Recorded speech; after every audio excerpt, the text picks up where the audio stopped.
Result चाहिए और आप मुझे इसका बताओगे क्या मैसेज मिला आप लोगों को इस चीज से। ठीक है, ओके। एक बार क्या होता है, एक व्यक्ति बहुत परेशान होता है, कामकाज नहीं चल रहा, उसका धंधा नहीं चल रहा है, तो घर में खाने की दिक्कत आने लगी, बड़ी समस्याएं होने लगी, बड़ा परेशान रहने लगा। शादी उसकी हो रखी थी, कुल 2-3 महीने हुए थे, तो खर्चा और बढ़ गया, समस्याएं बहुत ज्यादा आ गई। अब होता क्या है कि वो बाहर जाने की कोशिश करता है कि मैं यहां से बाहर चला जाऊं और कुछ शहर में जाऊंगा, कहीं दूर जाऊंगा तो कमाने लग जाऊंगा। तो बाहर निकलता है, कमाने लगता, मतलब घर वालों को बोलता है कि आप यहीं पर रुकिएगा, मैं बाहर जाता हूं कमाने के लिए, क्योंकि इंसान का जब काम खर्चा सब नहीं चलता है तो परेशान हो जाता है। तो माता पिता कहते हैं ठीक है बेटा तू कमाने के लिए निकल जा, तो वो कमाने के लिए जाने के लिए बोलता है कि ठीक है मैं जा रहा हूं। तो पत्नी को वहीं छोड़ जाता है माता पिता के पास कि आप इसका ध्यान रखिएगा और मैं बहुत जल्द ही लौटूंगा वापस। तो वो जो व्यक्ति है बाहर निकल गया, कमाने लगा, दिन रात मेहनत करने लगा, बहुत पैसा आने लगा उसके पास। लेकिन जब वो पैसा आता रहा तो समय बीतता रहा, वो पैसा घर पहुंचाता रहा, तो एक दिन वो बहुत अरबपति बन गया, बहुत बड़ा आदमी बन गया ना, बहुत बड़ा आदमी बन गया। घर पे उसने महल ठुकवा दिए भैया, बड़ा बड़ा सारे घर बनवा दिए, तो बहुत ही बड़ा आदमी बना। अब उसे याद आई कि गांव वापस जाना, अपने घर वापस जाना है। उसने कहा पैसा तो बहुत कमा लिया, बहुत खुश हो गया, अब मुझे वापस जाना है।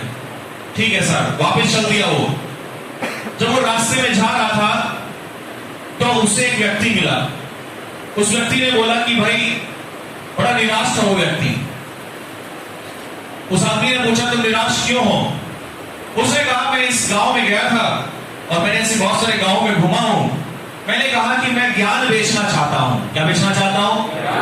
ज्ञान बेचना चाहता हूं। बोला इस ज्ञान की कीमत इस दुनिया में नहीं है और मैं बड़ा परेशान हूं कि लोगों को हर चीज की कदर है लेकिन ज्ञान की कदर नहीं, और ज्ञान मेरा किसी ने नहीं खरीदा, मैं बहुत परेशान हूं। उसने कहा बताओ कितनी कीमत है तुम्हारे ज्ञान की? उसने कीमत उसको बताई कि पता नहीं, उसने जो पहले जो होते थे ना वो हीरे जवाहरात कोशिश रहती, बोला या तो इतनी मोहरें देनी पड़ेगी या इतना सारा पैसा देना पड़ेगा। तो उसने कहा ये तो बहुत ज्यादा मांग रहे हो, कोई नहीं खरीदेगा। उसने कहा यही तो समस्या है कि तुम्हारे जैसे और भी तो थे महामूर्ख, और ये महामूर्ख वाली बात उसको जमी नहीं। उसने कहा चल ठीक है, पैसा अमीर आदमी था, उसने कहा ठीक है मैं इतने पैसे तेरे को देता हूं, ये ज्ञान तो मुझे दे दे। तो उसने क्या दिया उसको? उसने कहा कि जब भी जिंदगी में कोई निर्णय लो तो धैर्य से लो, क्योंकि अगर धैर्य से निर्णय नहीं लिया तो पता नहीं कब क्या अनहोनी हो जाए। इंसान को धैर्यवान बनकर निर्णय लेना चाहिए, ये बात हमेशा ध्यान रखना। उसने कहा अच्छा बस यही ज्ञान था? उसने कहा ज्ञान तो यही था। बोला इतनी सी बात के लिए? बोला कोई नहीं खरीदेगा। उसने कहा ठीक है कोई बात नहीं है, आपको अगर ऐसा लगे मेरा ज्ञान सही नहीं है तो वापस मैं कभी बुला लेना मेरे को और मैं ये वापस कर दूंगा, लेकिन अब इस ज्ञान को लेके चले जाओ। ठीक है, वो चला गया वहां से। गांव पहुंचा, अब क्योंकि मकान महल बनवा रखे थे तो बाहर दरवाजे पे नौकर चाकर खड़े हुए थे। उसने बोला कि मुझको अंदर जाना है और ऐसे करके, लेकिन पत्नी को कोई मत बताइएगा कि हम आ रहे हैं, क्योंकि मैं इनको सरप्राइज देना चाहता हूं। अब क्या हुआ, वो सरप्राइज देने के लिए चुपचाप चला गया। तो जैसे ही उसने जो हटाया, जैसे ही वो अंदर महल में एंटर हुआ, उसके कमरे में, पत्नी कमरे में एंटर हुआ, वैसे ही उसने जब जैसी पर्दा हटाया तो उसने देखा कि उसकी पत्नी जो है वो लेटी हुई थी और उसके बराबर में एक व्यक्ति लेटा हुआ था। ध्यान से सुनना बात को, उसी बिस्तर पे पत्नी लेटी हुई है, उसी के बराबर में एक व्यक्ति लेटा हुआ है। व्यक्ति बड़ा गुस्से में आया, बड़ा क्रोध में आया कि मैं हर दिन वहां रह के भी इसके बारे में सोचता था और मैंने अपनी जिंदगी लगा दी इसके लिए और आज ये सब मुझे देखने को मिला है। बड़े क्रोध में आ गया, आक्रोश में आ गया वो। उसने तुरंत तलवार निकाली वहां से और तलवार को लेके ही वो चला ही था।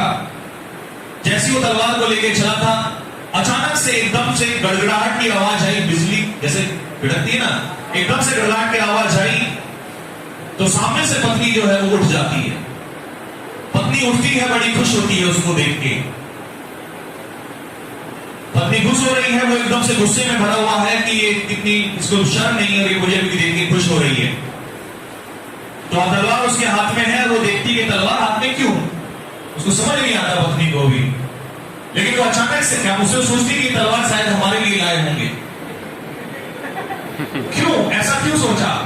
तो बराबर में उस लेटे हुए व्यक्ति को तुरंत बोलती है, अरे बेटा खड़ा हो जा जल्दी से, फटाफट देख तेरा बाप आया है, तेरे लिए तलवार लाया है। बेटा जैसे ही खड़ा होता है, पगड़ी यहां से उसकी उतरती है, इतने लंबे लंबे बाल, और सामने देखता क्या है, वो उसकी बेटी है। पत्नी कहती है कि मैंने इसको इसलिए पाला है, आप नहीं थे तो, आप जब नहीं थे तो मैंने इसको बेटी की तरह नहीं, मैंने इसको बेटे की तरह पाला है। मैंने वो धैर्य इसके अंदर बना के रखा, मैंने इसको बेटे की तरह पाला है, ताकि तुम यहां ना हो तो ऐसा महसूस ना हो कि इस घर में कोई मर्द नहीं है, इसको बेटे की तरह पाला है मैंने। और बेटी देख तेरा बाप आया, तेरे लिए तलवार लेकर आया है। बेटी भागती है, वो तलवार हाथ में लेती है, बोला मुझे इसी की तो कमी थी। वो व्यक्ति वहीं खड़ा खड़ा रोने लगता है, लेकिन उन दोनों को तो नहीं पता वो क्या सोच रहा था। वो व्यक्ति वहां खड़ा खड़ा रोने लगता है और वहीं खड़े खड़े वो गिर जाता है, उसको समझ नहीं आता ये क्या हुआ। और उस समय वो सोचता है ये तूने क्या कर दिया था, ये क्या कर दिया था तूने, वो सब तू सोच। और ये उसने वो जो निर्णय लिया, वो आवेश में आकर गुस्से में आकर लिया, और गुस्से में अगर सपोज करो वो ना वो बिजली की गड़गड़ाहट हुई होती या कुछ ऐसा हुआ होता, तो उसने उन दोनों को काट दिया होता, और काटने के बाद भी पूरी उम्र भर वो पछता रहा होता। इसका मतलब वो जो निर्णय उसने लिया वो जल्दबाजी में लिया, वो गुस्से में लिया। तब उसको याद आया कि वो जो ज्ञान बेचने वाला वो आया था, वो उनकी कीमत वो अमूल्य था, उसकी कीमत ही नहीं थी। तो जिंदगी में कई बार हम निर्णय बहुत जल्दबाजी में ले रहे होते हैं, हमें भरोसा नहीं होता कि आगे होने वाला क्या होता है। इसीलिए जिंदगी में धैर्य बना के रखिए, पता नहीं कौन सा रास्ता आपके लिए काम है।